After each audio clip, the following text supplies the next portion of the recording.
Quando eu comecei a fazer o mestrado, eu fui fazer com os jesuítas e fiz na área de história, patrística.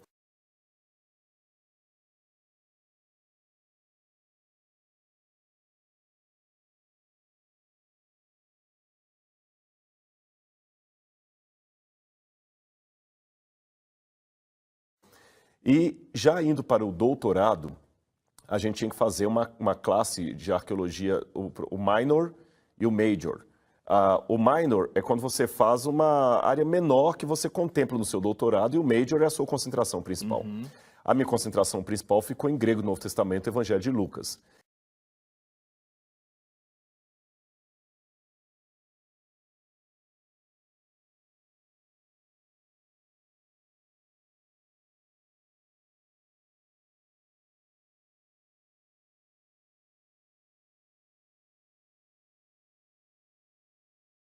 E aqui em São Paulo, eu ficava no mosteiro de padres. Para quem não sabe, o meu doutorado foi feito na Universidade Católica, o único não adventista ali, naquele curso. E mesmo assim, tive muitos amigos lá e que vê um episódio de Israel. Aqui em São Paulo, eu ficava no mosteiro de padres. Quando eu fui estudar, alguns perguntam, por que você vai fazer um mestrado, um doutorado na Universidade Católica? Porque eu queria ter convicção de que o que eu acredito aqui realmente é verdade. Se for verdade, vai ter que passar pelo crivo de uma universidade católica. Por isso que eu preferi defender lá e não na Andrews. Se eu chegar na Andrews e falar assim, tem que guardar o sábado, isso poderia ser um pouco chover no molhado. Todo mundo ali sabe disso. Por isso que eu tentei defender na Igreja Católica.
Papa Francisco integra uma ordem religiosa com quase 5 séculos de história que foi fundamental na colonização do Brasil, os jesuítas, conhecidos como os soldados do Papa.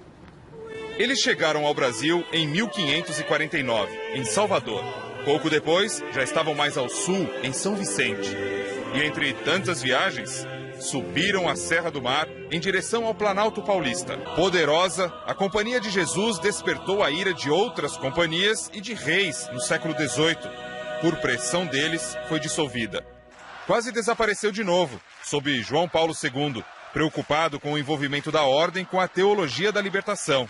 Mas em 2008, outro Papa, Bento XVI, reconheceu que não poderia abrir mão do exército de quase 20.000 jesuítas.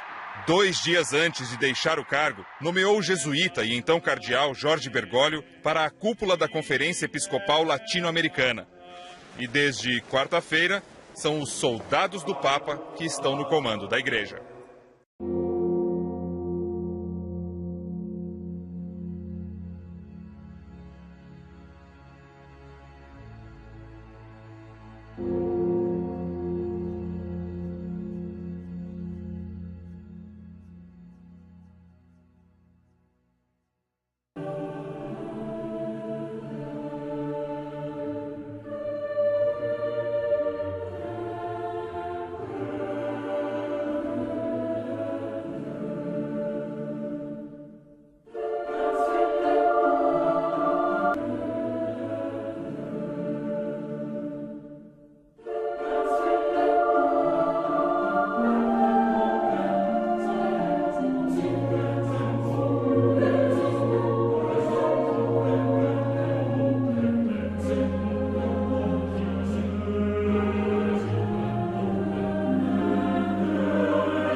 É uma congregação que tem uma agenda muito aberta entre ações de evangelização sim, específicas e, ao mesmo tempo, um grande patrimônio intelectual de formação de opinião de mundo universitário. Formação de opinião de mundo universitário. A escolha do primeiro Papa jesuíta pode ser mais um passo em direção àquele que é visto como o movimento atual da Igreja.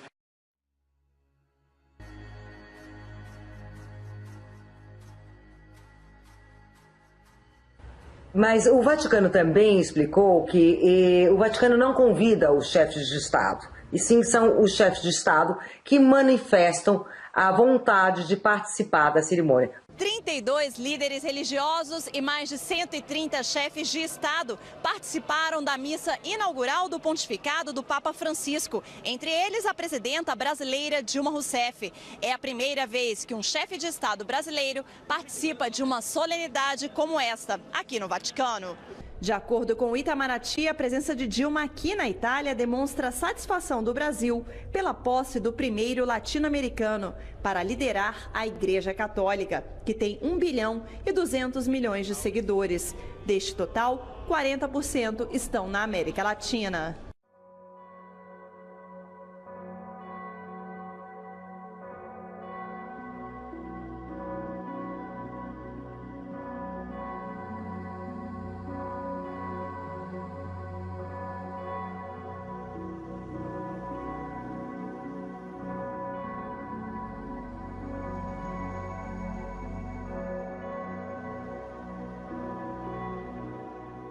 O poder do Papa refletido no poder de quem o foi saudar ao Vaticano.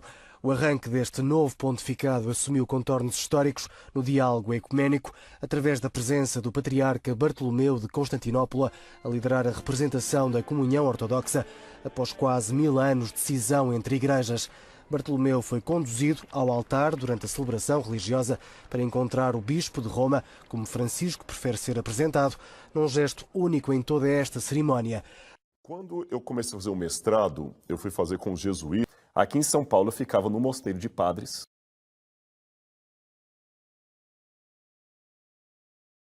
Quando eu comecei a fazer o mestrado, eu fui fazer com os jesuítas. Aqui em São Paulo eu ficava no mosteiro de Padres.